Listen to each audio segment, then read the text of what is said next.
Bonjour à tous et bienvenue dans un nouvel épisode de Madforge Moteur.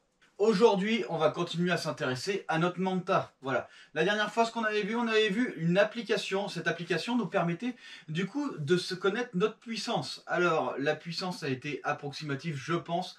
Après, c'est très compliqué parce que une puissance, malheureusement, en fonction du temps, en fonction en fonction du coup de la température d'air, du niveau d'humidité, du taux d'humidité dans l'air, tout ça va faire que votre vitesse va varier. Vous passez au banc de puissance aujourd'hui, demain vous repassez, vous avez 5 chevaux d'écart, vous avez plusieurs chevaux d'écart, etc., etc. C'est assez compliqué du coup de déterminer réellement une puissance. Mais grâce à cette application, du coup, on a pu à peu près déterminer la puissance de notre Manta. Voilà.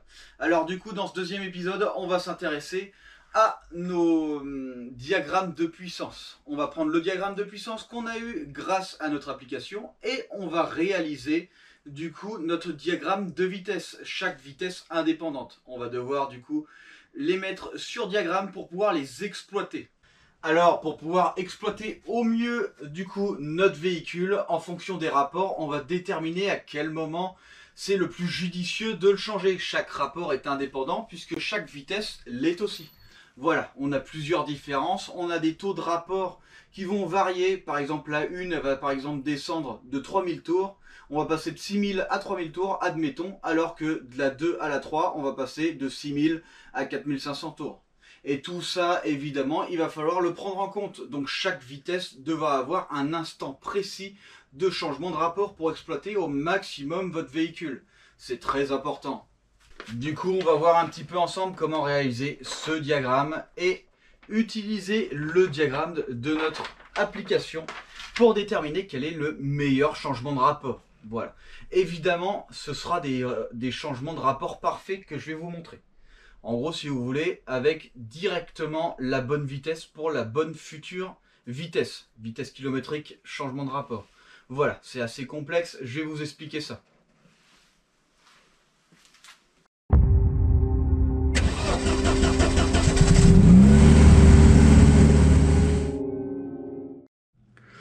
Ok, donc maintenant, il faut qu'on fasse notre diagramme. Alors, c'est très simple, vous allez voir, c'est vraiment facile. Je vais utiliser deux couleurs. Il y en aura une rouge, ça va être pour la vitesse réelle GPS, et le bleu, ça va être pour la vitesse, du coup, de notre compteur de vitesse. Alors, c'est très simple. Alors, le problème, c'est que notre compteur de vitesse, il commence à 20 km/h. Du coup, ma première, elle peut être faussée. Elle peut être en dessous, parce que ici, en valeur réelle, on a 14 km/h. Il y a quand même un gros décalage. Voilà, c'est pas grave, on va prendre quand même ce que j'ai essayé de prendre. J'ai essayé de prendre au plus près. Alors, la première, donc la première vitesse, elle est à 20 km/h. Ici, 20 km/h. À 2000 tours. Donc c'est simple, hein, je vais sur le 2000 tours, je rejoins le 20 avec le 2000 tours. Ici, clac. Voilà. Donc ici, on a la valeur non réelle, on a la valeur tableau de bord. Donc c'est très simple. Les vitesses sont une proportionnalité. Donc forcément, on passe par le 0, comme ça, et là, on crée une droite. Tout simplement. Voilà. Quel est l'avantage de cette droite? Eh ben, c'est très simple. En gros, si vous voulez, ici à 7000 tours en première, je vais ici, pof, on s'arrête là, et on est à où? On est à 70 km/h. En première à 7000 tours. Voilà, du coup je connais toutes mes vitesses en fonction de tous mes tours minutes sur ma première. Ensuite, on va faire pareil avec la 2. La 2, on est à 31 km/h. Donc je vais à 30, 31, c'est pour ça qu'on a du papier millimétré. On appelle ça du papier millimétré. Parce qu'on est au millimètre. Donc en fait, on est très très précis. Un carré, c'est 10. Et donc là, on doit avoir 31. Une fois de plus, hein, c'est pas trop précis non plus, hein, sur le tableau. Alors ici, 31, voilà, toujours à 2000 tours. Donc là, ça y est, on a notre 2. Voilà, une fois qu'on a notre 2, hop, on va la tracer aussi. Voilà, donc toujours, ça passe toujours par le 0, évidemment. C'est proportionnel, c'est très important ce que je vous dis. Voilà, donc c'est très simple à faire, hein. Hop. Voilà. On a notre deuxième. Alors, notre deuxième à 7000 tours, hop, elle est à 108 km/h. 108 km/h, notre deuxième à 7000 tours. On va pouvoir savoir toutes nos vitesses à tous nos tours minutes. On continue. Ensuite, la 3. La 3, on est à 48 km/h. Donc ici, je prends 48, donc moins 2, toujours à 2000 tours, évidemment. Et on continue comme ça jusqu'à avoir toutes nos vitesses. Voilà, c'est très très simple. Alors du coup, quel est l'intérêt de tout ça? Quel est l'intérêt de savoir exactement tout ça? Eh bien en fait, c'est très très simple. Admettons, vous arrivez, hop, vous êtes en première. Vous êtes en première à 7000 tours. Admettons, ici. À 7000 tours en vitesse réelle. Donc à 7000 tours, vous êtes, hop, vous êtes à 48 km/h. Bon, on voit rien avec ce stylo, on va prendre autre chose. On va prendre... Tiens, voilà, on va prendre un violet. Ok. Donc ici... Hop, bon, je crois pas qu'elle aille jusqu'à... Non, je crois qu'elle va jusqu'à 6500 tours. On va prendre 6500 tours. Admettons, hop, ici à 6500 tours, vous changez votre vitesse en première. Vous passez en 2. Donc ici, hop, vous êtes à 45 km/h. 45 km/h. De la 1, donc la première vitesse. Quand vous allez changer de rapport, donc normalement, évidemment, votre voiture ralentit. Donc normalement, ce ne sera pas exact, sauf si vous changez direct instantanément, même si c'est pas possible.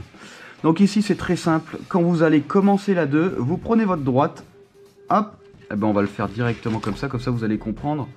Donc la première est ici. Hein. La première, attendez, je vais le marquer. Ce sera plus facile pour comprendre. Donc, première, deuxième, troisième, quatrième et cinquième. Voilà. Donc votre première, vous changez de rapport à 6500 tours. Ce qui va se passer, c'est que sur la 2, vous pouvez savoir grâce à ce schéma à quelle vitesse vous serez. Voilà. Donc ici, hop, j'arrive là. Votre 2, du coup, toujours à 45 km/h, vous allez vous retrouver à 3500 tours minute. Ça me paraît beaucoup, hein, il y a beaucoup de différences. Donc là, en fait, c'est simple, hein, votre 1, vous la montez au max, à 6500. Quand vous passez en 2, vous retombez à 3500 tours.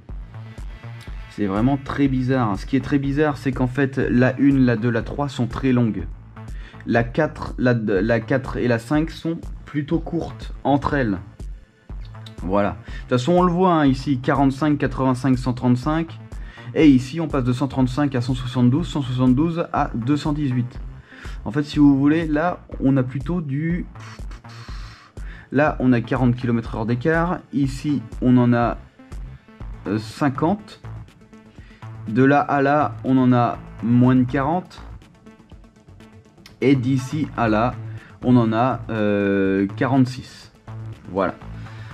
Donc là, en fait, si vous voulez, c'est une boîte très très bizarre, très très curieuse. Hein. L'étagement est vraiment particulier. Donc maintenant, ce qu'il faut faire, c'est prendre le diagramme de puissance et du coup déterminer quels sont les meilleurs moments pour changer de vitesse en fonction du diagramme. Vous allez voir, c'est pas très compliqué. Ça me paraît curieux quand même ces valeurs. Ça me paraît curieux. Ça fait beaucoup.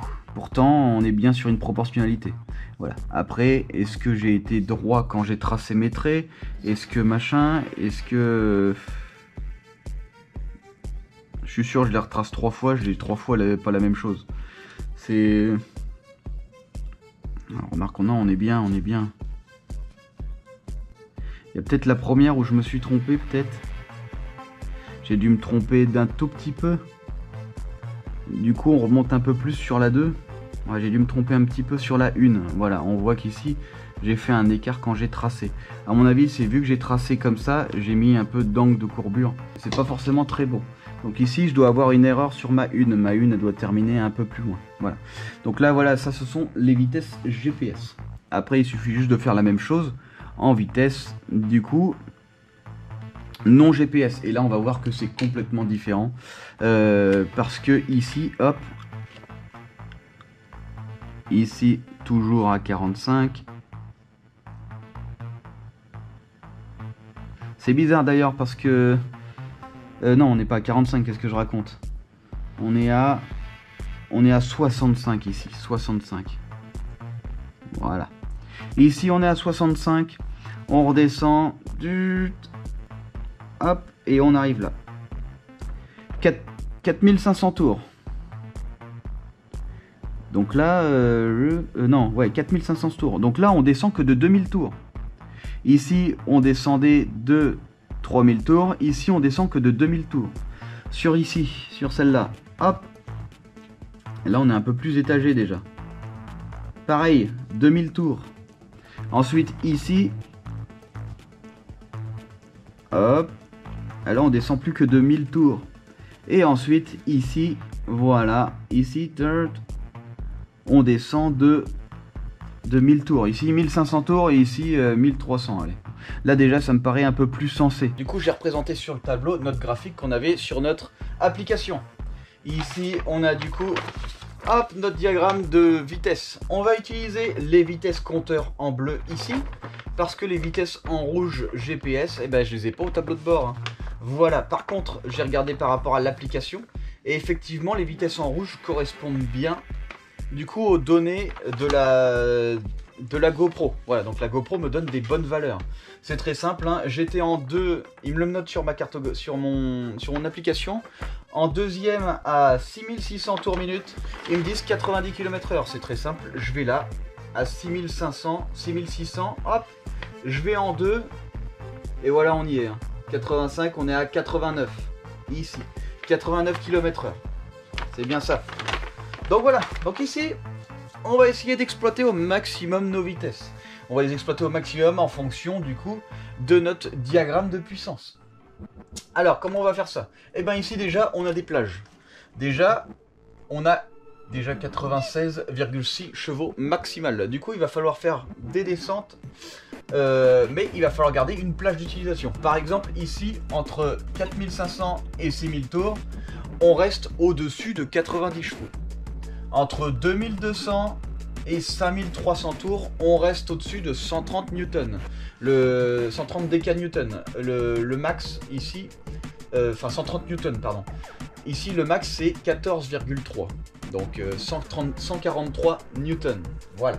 Du coup, on a des belles plages d'utilisation. Il va falloir faire en sorte, au changement de vitesse, de garder au maximum de puissance et de couple. Voilà, pour avoir une bonne reprise. Ça va être le couple surtout qui va donner la reprise. Alors, comment on va déterminer ça? On sait qu'on a à peu près une chute de 2000 tours dès qu'on change de vitesse. En tout cas pour la première et la deuxième. Du coup, on va essayer de se fier à une plage ici. Voilà, on a une chute de 2000 tours. Du coup, là, ce qu'on va faire, je pense qu'on va prendre un petit 5800 pour rester dans les newtons. Un petit 5800 et ça va nous refaire descendre vers 4000, enfin vers 3800 à peu près. Donc on reste dans les bons newton mètres, on perd un peu en puissance basse. On va voir ça. Alors, 5800. On prend notre diagramme. On prend la première. On se met à 5800. Hop, et ici, je me retrouve à une vitesse de 58 km/h. 5800. Je me mets sur la 2 à 58 km/h. Et je me retrouve à 3800 tours minute. Donc en fait, c'est très simple. Je passe de 5800 tours minute à 3800 tours minute. 5008, hop, 5008 et 3008, donc c'est par là, ici. Voilà. Donc on a quand même du coup une différence de puissance hein, quand même. Hein. Donc ça c'est la plage d'utilisation au rapport. Ça veut dire qu'en fait si vous voulez, la deuxième, je vais pouvoir commencer l'exploitation à partir d'ici. La première évidemment elle m'emmène jusqu'ici, quand je change de rapport, ma 2 commence là. Et après, on continue, etc. etc. Donc ici, 5008, c'est un bon compromis. On a une bonne plage d'utilisation. On n'a pas trop de pertes de couple. Voilà. Est-ce qu'on aurait pu pousser plus? Non, c'est bien. Là, c'est bien. On peut aller à 6000. On peut aller à 6000. 6000 pourrait être jouable. 6000 pourrait être bien. Voilà. Donc ça, c'est pour la première. La deuxième, on va essayer de partir sur le même schéma. On va se faire un petit 5008. Alors, 5008 en 2. Hop. On se retrouve à 82 km/h. Donc je prends 82 km/h pour me mettre sur la 3. Non, c'est 92 km/h. Voilà. 92 km/h. Hop, je me mets sur la 3 et je me retrouve à 3700-3800 tours. Donc là, en fait, on a exactement les mêmes changements de rapport. Donc là, ici, on va dire 3750. On était légèrement en dessous de 3800. Voilà. Donc là, ici, notre première et notre deuxième, on va avoir un shifter à peu près au même endroit. On a des mêmes chutes, du coup, de régime entre chaque vitesse. Donc là, ici, c'est de 1 à 2. Voilà, et ici c'est de 2 à 3, de la deuxième à la troisième.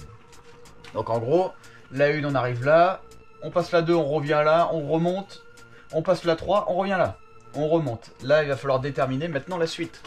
Alors, pour passer de la 3 à la 4, une fois de plus on continue, la 3 à 5800 tours, on va voir ce que ça donne. Alors, 3, 5000...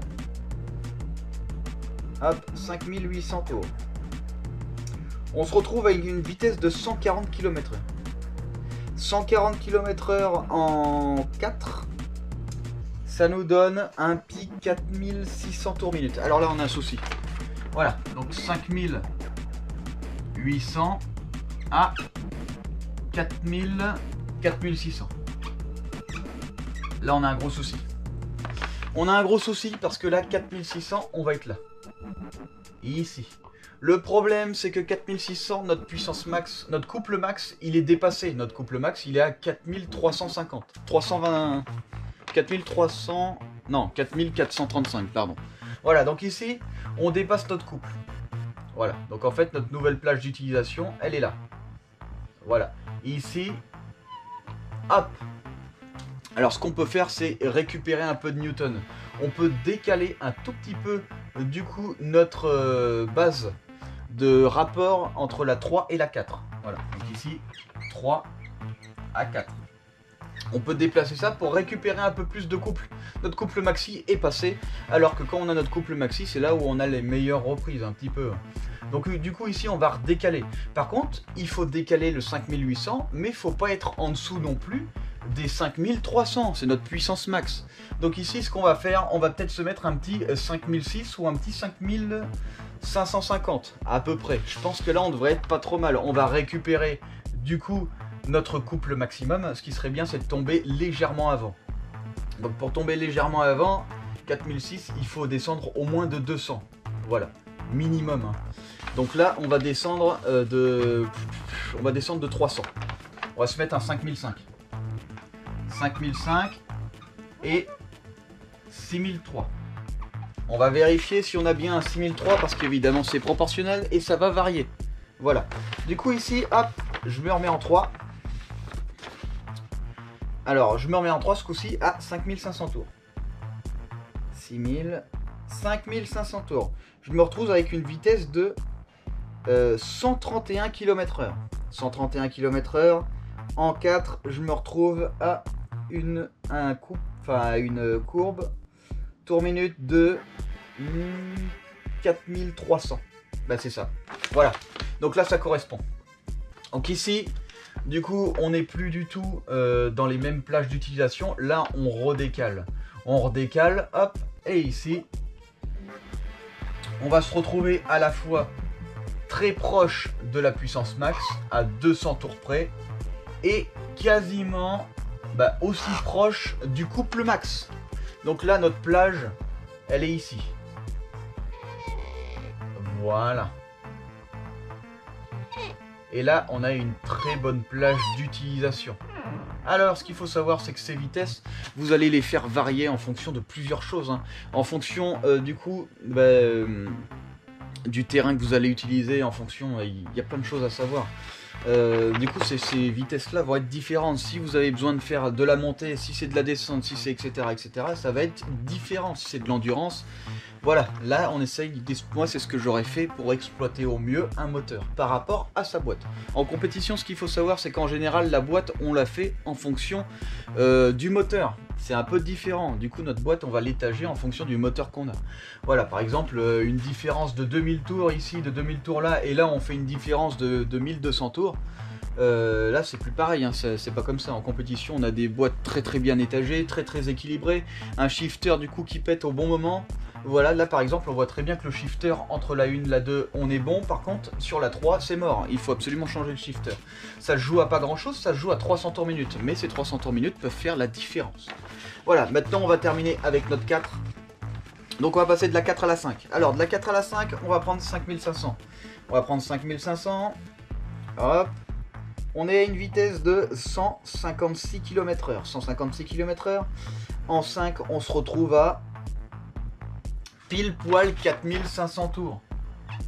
Donc là, on se retrouve à 4500 tours minute pour 5500 tours minute. Une fois de plus, on redépasse. On redépasse le couple max.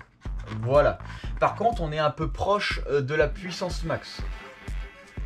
Du coup, là, ce qu'on va faire, je pense qu'on va encore redécaler. On va redécaler parce que là, on perd trop. Ce qui serait bien, ce serait de descendre de 100 tours.